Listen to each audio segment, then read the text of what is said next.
di antara sunnatullah, ketentuan dan ketetapan Allah Subhanahu wa taala yang pasti akan terjadi, yang pasti akan berlaku dan akan berjalan di tengah-tengah manusia, terutama di tengah-tengah hamba-hamba Allah yang beriman, yaitu Allah Subhanahu wa taala pasti akan menimpakan cobaan, ujian kepada orang-orang yang beriman. Itu adalah sunnatullah, ketentuan dan ketetapan Allah bagi hamba-hambanya yang beriman. Allah Subhanahu wa taala berfirman dalam Al-Qur'an, Alif Lam Mim, ahasiban nas ay yutraku ay yaqulu amanna wa hum la yuftanun. Alif Lam Mim, kata Allah, apakah manusia mengira, apakah manusia menyangka kami akan membiarkan mereka begitu saja berkata saya beriman, padahal mereka tidak diuji oleh Allah Subhanahu wa taala. Artinya tidak mungkin seorang itu dibiarkan dengan mulutnya berkata beriman sementara tidak diuji oleh Allah Subhanahu wa taala. Pasti akan diuji keimanannya. Kemudian kata Allah, walaqad fatanna alladhina min qablihim, sungguh kata Allah, kami telah menguji orang-orang sebelum mereka. Fala ya'lamanna Allahu alladhina sadaqu wa la ya'lamanna al-kadhibin.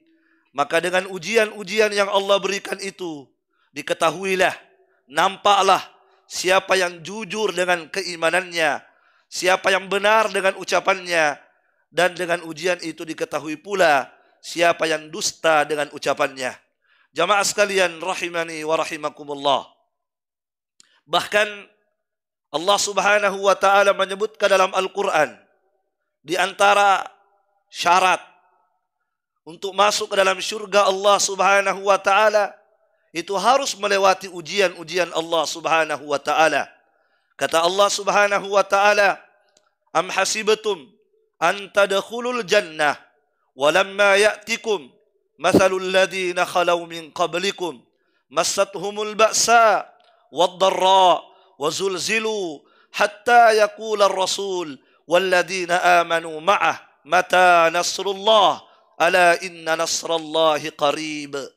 Kata Allah Subhanahu wa taala, apakah kalian menyangka akan masuk surga begitu saja padahal belum datang kepada kalian ujian sebagaimana orang-orang sebelum kalian telah diuji oleh Allah Subhanahu wa taala.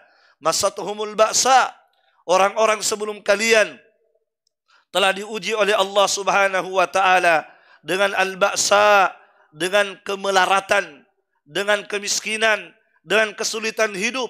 Wad-dharra, mereka juga telah diuji oleh Allah Subhanahu wa taala dengan berbagai macam penyakit-penyakit yang menimpa mereka.